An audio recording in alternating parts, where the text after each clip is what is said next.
नर्मदे हर।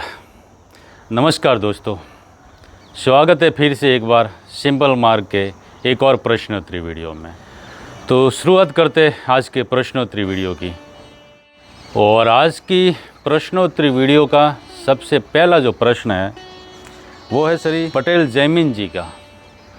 और जयमीन जी कह रहे, वीरेंद्र जी नर्मदे हर, मेरा प्रश्न यह है कि मेरे साथ मेरी पत्नी भी परिक्रमा करना चाहती है, पर क्या पत्नी के मासिक धर्म के समय अलग अलग आश्रम और मंदिर में रुकना पड़ता है, तो क्या इससे पवित्रता बनी रहती है? मैं तो अकेला ही परिक्रमा करना चाहता हूँ, तो क्या वह उचित रहेगा?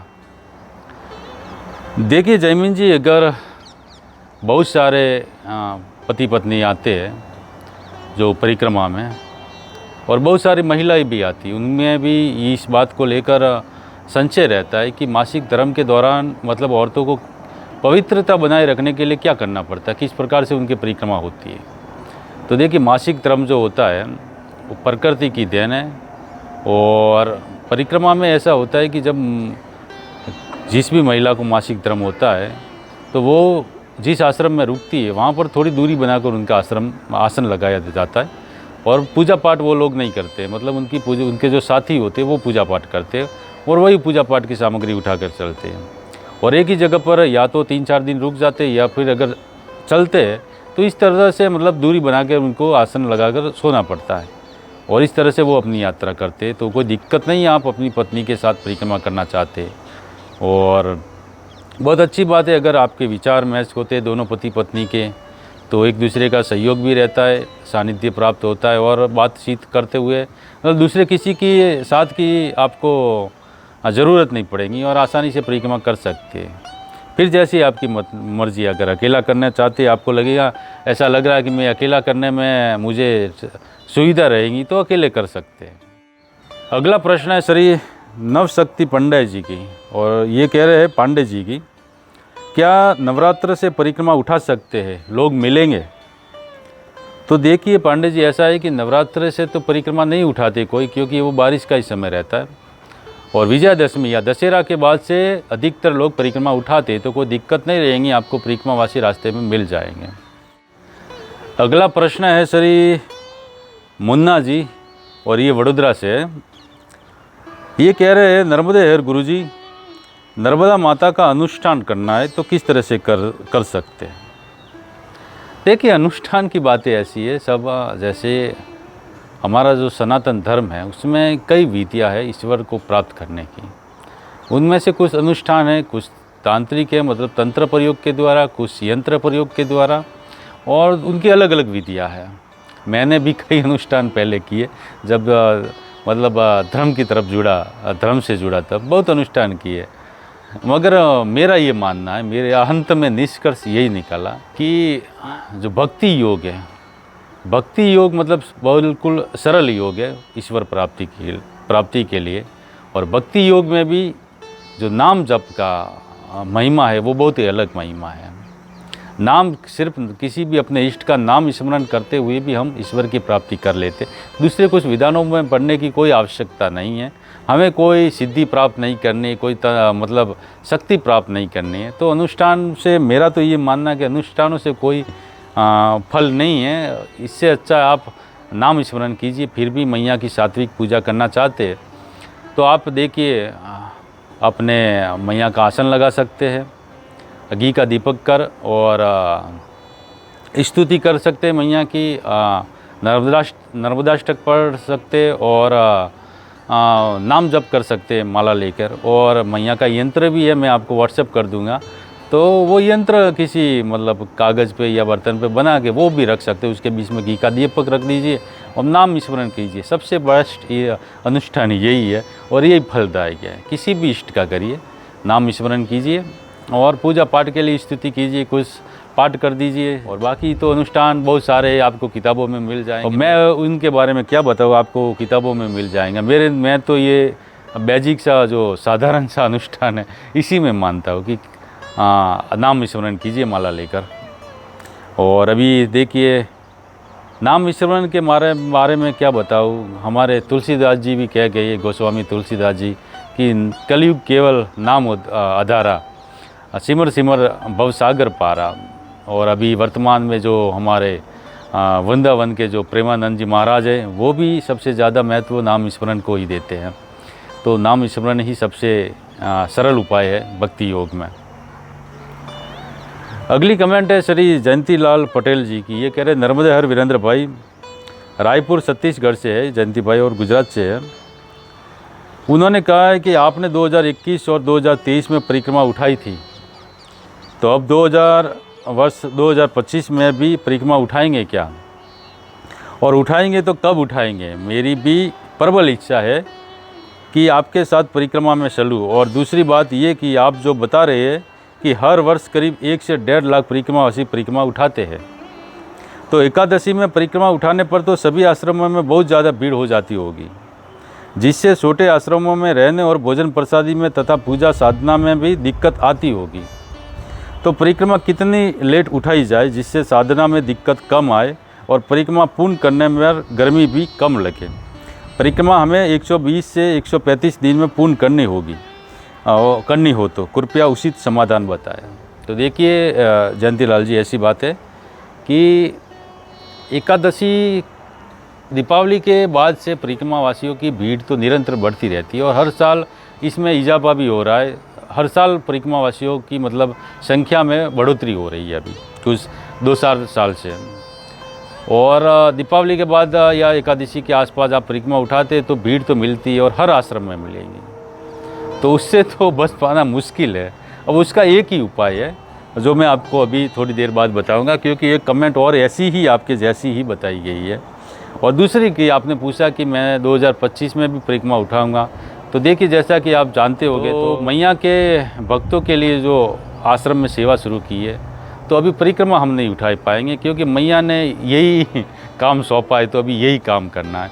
अब परिक्रमा यात्राएँ बहुत हो गई, अब तो सिर्फ सेवा ही साधना है। और तो इस बार तो शायद अभी परिक्रमा नहीं उठा पाएंगे। भविष्य में अगर कभी संजोग बना तो बात अलग है, मगर अभी तो मुझे 2-5-7 साल तक कोई दिखाई नहीं दे रहा है कि मैं परिक्रमा उठा पाऊंगा, क्योंकि अभी तो मुझे सेवा ही करनी है। और मैया ने मुझे इसीलिए सुना है, ये बहुत बड़ा सौभाग्य है, मैं अपने लिए मानता हूँ, तो यही कार्य कर रहा हूँ। अगली कमेंट है श्री पटेल संजय जी की।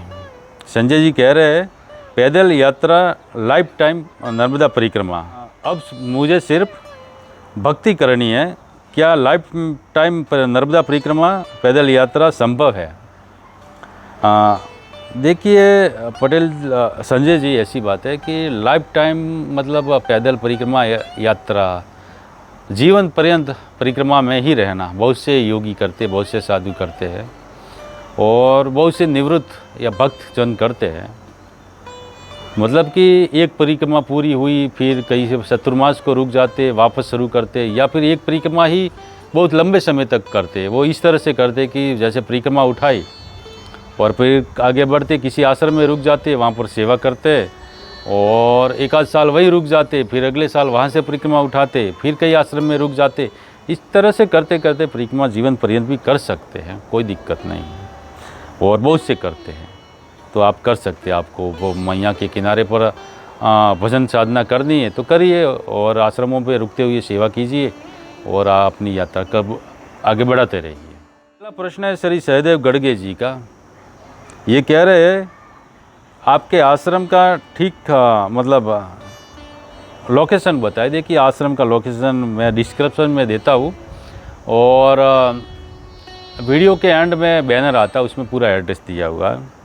दूसरा इनका प्रश्न है क्या हम वहाँ सेवा के लिए परमानेंट आ सकते हैं?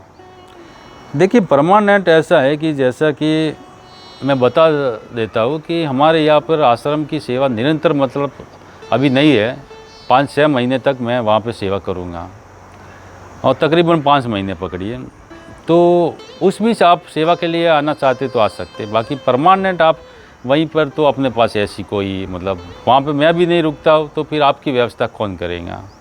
तो लाइफ टाइम तो नहीं रुक सकते परमानेंट तो, मगर 5 महीने तक आप आना चाहे, नवंबर से लगाकर आप मार्च अप्रैल तक तो आ सकते, कोई दिक्कत नहीं है। व्हाट्सएप पर आप कांटेक्ट कर सकते हैं। अगली कमेंट है श्री राहुल सिंह की। राहुल जी कह रहे नर्मदे हर वीरेंद्र भाई, क्या आप सुबह माँ नर्मदा की पूजा नहीं करते हैं? परिक्रमा करते समय बिना पूजा किए ही यात्रा शुरू कर सकते हैं? देखिए राहुल सिंह जी, ऐसी बात है कि मैया की हम इतनी बड़ी यात्रा कर रहे, साथ में मैया को लेकर चल रहे, तो सुबह शाम पूजा करना तो चाहिए ही कम से कम। इससे पवित्रता भी बनी रहती है, मन भी मतलब शांत रहता है।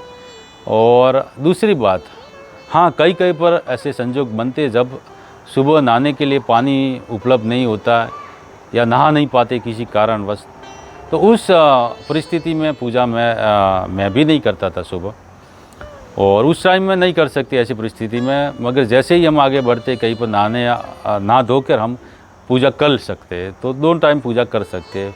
बाकी अगर एक ही टाइम मतलब नहाने को मिले, पानी ही ना मिले, ऐसी व्यवस्था ही ना बने, तो आप शाम को तो कम से कम नहा धोकर पूजा करनी चाहिए।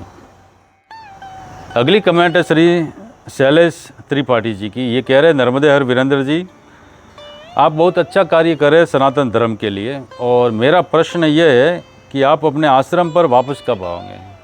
देखिए आश्रम पर वापस वैसे ही दीपावली के बाद लाभ पंचमी को आ जाऊंगा, और 20-20 में तो मैं जाता ही रहता हूँ, मगर सेवा के लिए अभी वहाँ दीपावली को जाऊंगा। दीपावली के बाद तो वहाँ पर 5-6 महीने तक फिर वहीं रुकूंगा।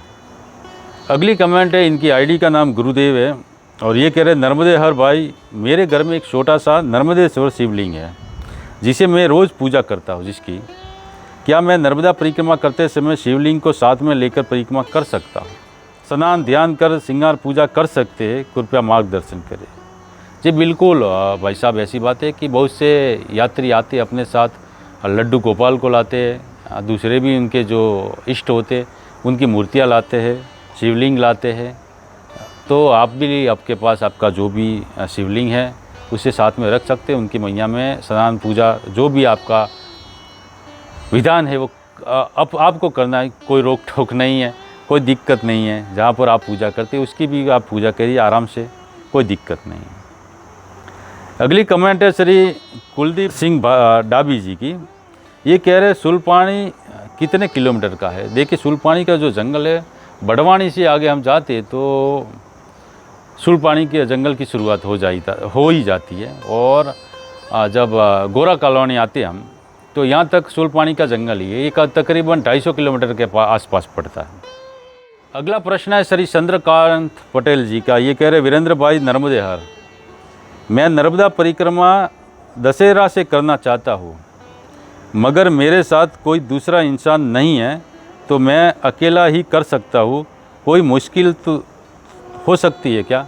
देखिए कोई मुश्किल नहीं। आप दशहरा को परिक्रमा उठाएंगे तो दशहरा को बहुत सारे हज़ारों लोग परिक्रमा उठाते हैं अलग अलग जगह से, ओमकारेश्वर से, अमरकंटक से, तो आपको कोई दिक्कत नहीं आएंगी। आप दशहरा से परिक्रमा की शुरुआत कर सकते हैं। अगला प्रश्न है श्री नवशक्ति पांडे जी का। इनका अभी भी प्रश्न आया था। ये कह रहे मुझे नर्मदा परिक्रमा करनी है और मेरी इच्छा है कि मैं नवरात्रि में उठाऊं, लेकिन यूट्यूब पर अधिकतर लोग बताते हैं कि देव उठनी एकादशी से की जाती है। मैं असमंजस में हूँ, कृपया समाधान बताएं। देखिए पांडे जी, ऐसी बात है कि अभी जैसे मैंने बताया कि सबके अलग अलग सोच होती है। यूट्यूब पे सब जो यात्रा करते हैं परिक्रमावासी वो अपनी अपनी बताते हैं, मगर हकीकत में विजयादशमी से हमारी जो समुद्र की नावें होती है, जो एक मतलब अक्षय तृतीया को जो बंद हो जाती है, और फिर दशहरा को उनकी शुरुआत होती है, मतलब शुरू हो जाती है।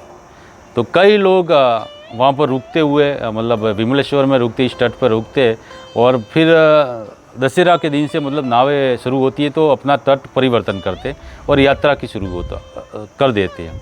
और अलग अलग जगह पर ओमकारेश्वर हो, किसी भी तट पर घाट से कई लोग दशहरा को परिक्रमा की शुरुआत करते। तो आप नवरात्रि नहीं, पर नवरात्रि के बाद दशहरा को परिक्रमा की शुरुआत कर सकते बिना असमंजस में रहे। अगला प्रश्न है श्री रेणु मिश्रा जी का। ये कह रहे हैं नर्मदे हर प्रभु जी, हम भी आपसे मिलने आएंगे 2026 में। नर्मदे हर प्रभु जी, बहुत बहुत स्वागत, अच्छी बात है, बहुत बहुत अच्छी बात कही आपने। मिलना आना चाहते, आपका मोस्ट वेलकम है, स्वागत है, पर ज़रूर पधारिए।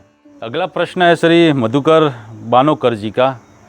ये कह रहे आप हर साल परिक्रमा करते हो, तो 2025 में आप अपना टाइम टेबल भेजें ताकि हम भी तुम्हारे साथ परिक्रमा कर सकते।